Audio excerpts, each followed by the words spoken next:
Welcome to Wrong Time Watch. My name is Kevin, and today we're looking at the Praesidus A-11.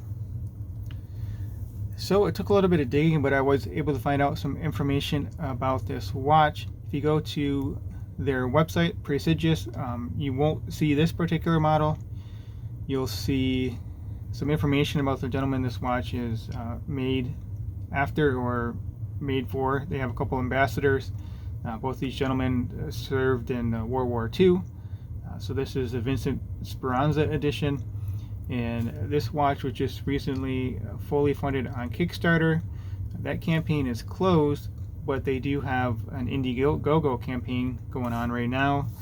And you're able to purchase this watch in a couple different options. You can get it in a 38 millimeter diameter or 42 millimeter diameter. You can also choose Japanese movement or Swiss movement.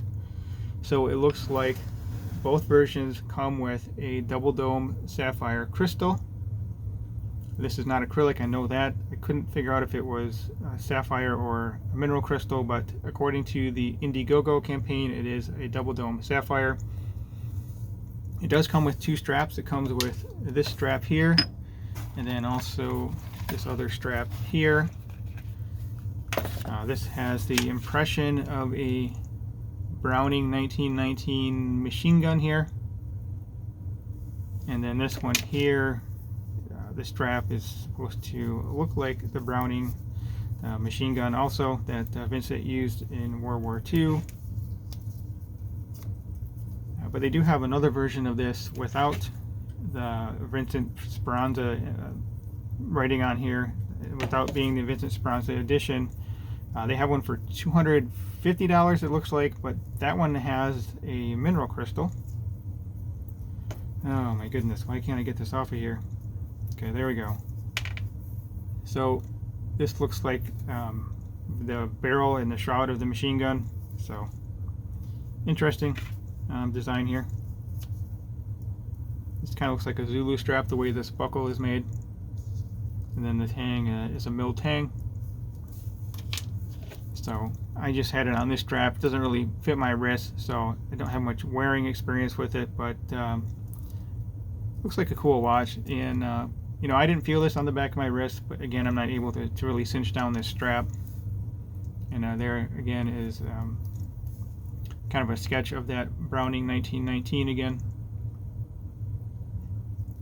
a 30-06 machine gun that was used in World War II. So the version with the NH35 movement is $299, and then the version with the STP-1-11 Swiss movement, $416. I don't know which one this is here. I'm going to guess this is the Seiko. I don't know if that's 6 beats or 8 beats per second with a second hand sweep. But anyway, this does have a ghost date position. And pulling it all the way out, you do have hacking. And you can hand wind this. The originals, okay, so this watch is based off of the A-11 watch, which was used in World War II. And those watches were made by companies like Elgin, Hamilton, Movado, Waltham, and perhaps some others. But you can see there's no logo or branding on this watch here. So it looks very similar to what was offered to the troops back in the day, back in World War II. Also, another neat touch is these watches are assembled in Ohio.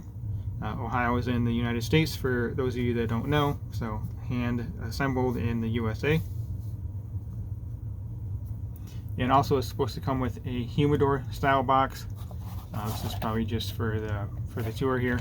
So yeah, let me get this on wrist. It does have, I believe, old radium loom. I have not looked at the loom myself, and I don't believe the Arabics are loomed, but you know, we'll take a look at that here.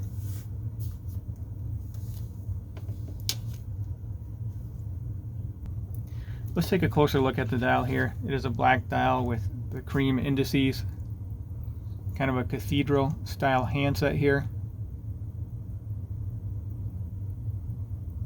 So I think it's a neat looking watch.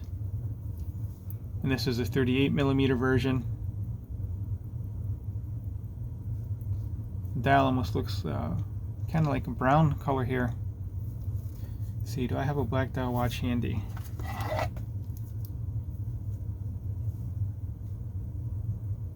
No, I guess it's black. Just the hint of the lighting here made it look a little bit different, but it is a black dial.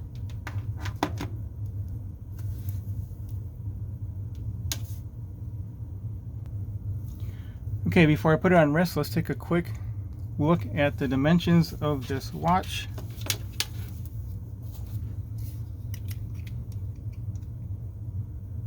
So 38 millimeter diameter. See, lug to lug on it, looks like pretty long lugs. Also, we do have drilled lugs here. So about 45.2 lug to lug. Nice and small in that dimension there. Thickness, it does look a bit thick. I think it was 12.5 thick. Yeah, looking at 12.5 millimeter thick there. 20 millimeter lug width, and let's see if this tapers at all. It does taper down to 18. And the crown size looks like a large crown, 6.9 millimeter crown. That's pretty large for a watch this size. So yeah, all the case is bead blasted except for the top of the lugs. Those are polished. And here's a look at the case back again.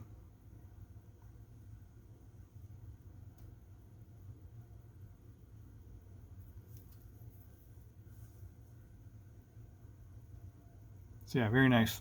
All right, let me get this on wrist. Today I'm wearing the Stova Marine Original.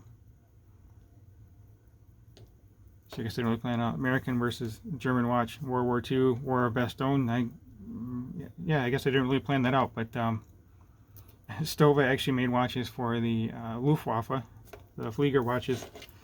Anyway, let's get this guy on wrist here.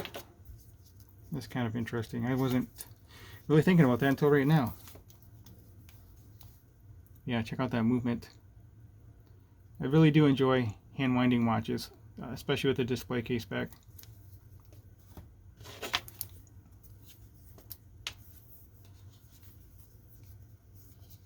This leather strap does feel really nice. I can't really tell you about the comfort on wrist since it really doesn't fit my wrist, but it's a nice feeling strap by hand here. My fingers. So there we go. Great size for my 6.5 inch wrist. It is a little thick. The original ones are a bit thinner, as those were just hand winding movements. It'd be really cool if they could have gone just with a hand winding movement. I don't know what they could have used for that, but yeah. The crystal does add quite a bit to the thickness as well, though. You can see that right here. But overall, I think it's a good looking watch. Let me know what you think. If you have not subscribed yet, I greatly appreciate it if you could subscribe. And leave a comment below. Let me know what you think of this watch. And let's take a look at the lume here. I think I'll throw my SKX in here just for comparison, like I usually do. So the lume is, it's okay. It's not as bright as it was what it looks like on the camera screen here, on the video screen, but you know, I guess it's all right. It could be a little better, it could be worse, but you can see it compared to the SKX on the right here. The SKX is just blowing it away, but you know, modern lume, modern dive watch versus what appears to be old radium type lume on the Praesidus here. So, as always, thank you for the time and thank you for watching.